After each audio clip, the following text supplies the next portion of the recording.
બનાસકાંઠા જિલ્લામાં વરસાદ પછી તારાજીના દ્રશ્યો સામે આવ્યા છે, જેમાં ખેતરના ઊભા પાકને સૌથી વધુ અસર જોવા મળી છે। સરકાર નુકસાનીનો સર્વે કરી સહાય આપે તેવી ખેડૂતોએ માંગ કરી છે। શું છે સમગ્ર મામલો, જોઈએ ખાસ રિપોર્ટમાં। બનાસકાંઠા જિલ્લાના સરહદી વિસ્તારમાં 7 અને 8મી સપ્ટેમ્બરમાં આફતરૂપે આવેલા વરસાદથી આ વિસ્તારમાં તારાજી સર્જાઈ છે। સુઈગામ તાલુકામાં ખેડૂતોના ખેતરના ઊભા પાકને સૌથી વધુ અસર જોવા મળી છે। ચોમાસુ ખેતીના તલ, એરંડા, અડદના પાક સહિત લીલો ઘાસચારો પાણીમાં સડી જવાથી ખેડૂતોના મોઢાનો કોળિયો છીનવાઈ ગયો છે। ત્યારે ખેતીના પાકોને નુકસાનથી ખેડૂતોને ભારે આર્થિક નુકસાન વેઠવાનો વારો આવ્યો છે। કોઈ સીમા નહીં એટલું નુકસાન થાય, કોઈ જેને એકદમ બધા હુકાઈ જાય છે એરંડા। આશા તો બહુ હોય જ ને, ખેડૂતને આ 10 વીઘામાં કેટલા એરંડા થોત।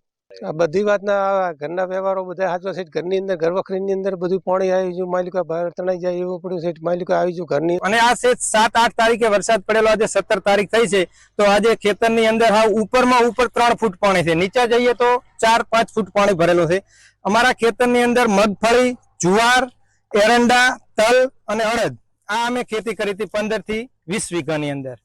તો ઉનાળાથી કરીને અમે આ ખેતીનો અંદાજે ખર્ચ ગણીએ તો 2.5 થી 3 લાખ રૂપિયા ખર્ચો કરેલો છે।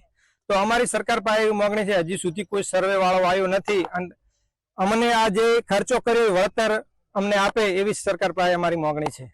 જ્યારે સરહદી વિસ્તારમાં આફત બની આવેલા વરસાદથી સુઈગામ તાલુકામાં જળબંબાકાર જેવી સ્થિતિ સર્જાઈ છે। સુઈગામ તાલુકાના અનેક ગામોમાં હજુ સુધી પણ વરસાદી પાણી ભરાઈ રહ્યા છે।